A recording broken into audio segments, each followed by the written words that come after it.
क्योंकि दूसरी तरफ ओमिक्रॉन वेरिएंट के खतरे को देखते हुए सरकार ने बूस्टर डोज का तो ऐलान कर ही दिया है। नए साल में पहले 15 से 18 साल के बच्चों को टीका लगेगा, फिर बुजुर्गों को, स्वास्थ्य कर्मियों को, फ्रंटलाइन वर्कर्स को बूस्टर डोज दी जाएगी।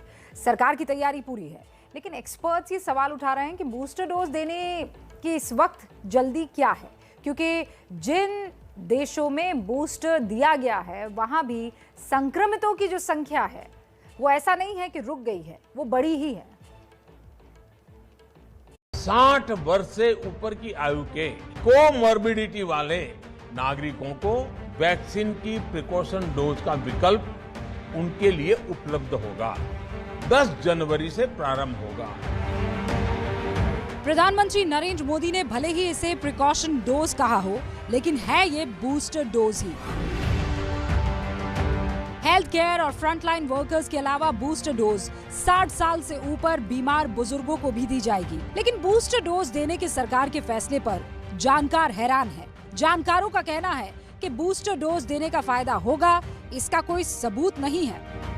कई कंट्रीज हैं जो बूस्टर शुरू कर चुके हैं, कुछ ने तो चौथी डोज भी लगाना शुरू कर दिया है, लेकिन उसको हमें एनालिसिस उसकी करनी चाहिए। हमें थोड़ा साइंटिफिक टेम्परामेंट रखना चाहिए, वैज्ञानिक सोच रखनी चाहिए। साइंस हमेशा इवॉल्व करता रहता है और इसलिए जो है कई बार साइंस पे जो है कमर्शियल इंटरेस्ट हावी होना चाहता है। यूके का देख लीजिए, करीब 45% लोगों ने ऑलरेडी बूस्टर लगा दिया है, फिर भी जो है देखिए तो रोज 50,000 केसेज जो है फुल्ली वैक्सीनेटेड जो है ब्रेक थ्रू इन्फेक्शन हो रहे हैं।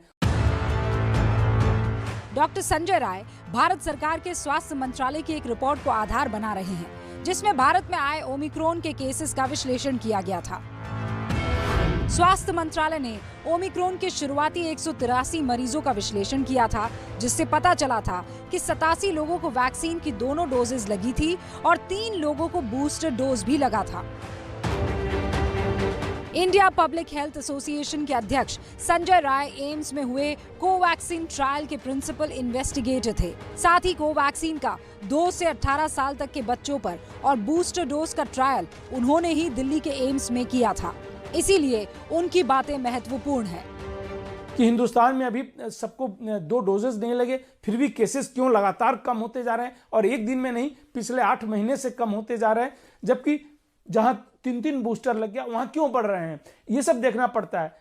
जितने म्यूटेशन है जो साइंस ये कहता है वो स्पाइक प्रोटीन में हो रहे हैं। मेजॉरिटी ऑफ वैक्सीन जो है स्पाइक प्रोटीन के अगेंस्ट ही एंटीबॉडीज बनाती है। अगर स्पाइक प्रोटीन कंप्लीटली चेंज हो गया तो एंटीबॉडीज लेवल कुछ भी होते हुए इसकी संभावना है कि वह उसको पहचान नहीं पाएगा जो एग्जिस्टिंग एंटीबॉडीज आपके शरीर में है, और यह जो है इन्फेक्शन भी होगा, सीवियरिटी होने के भी चांसेस हैं। आज केंद्रीय स्वास्थ्य मंत्रालय की तरफ से कुछ गाइडलाइंस जारी की गई।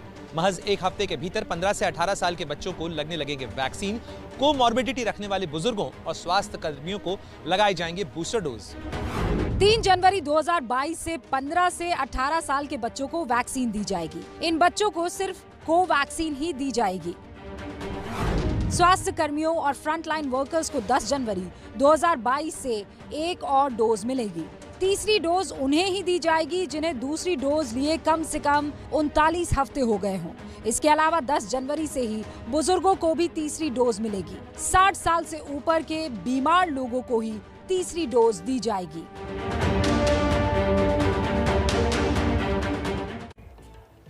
लेकिन ये बात भी सच है कि लगातार इस बात की मांग हो रही थी कि बूस्टर डोज देश में जल्द से जल्द दिया जाना चाहिए और बच्चों की वैक्सीन की भी जल्दी एक नीति सामने रखी जाए।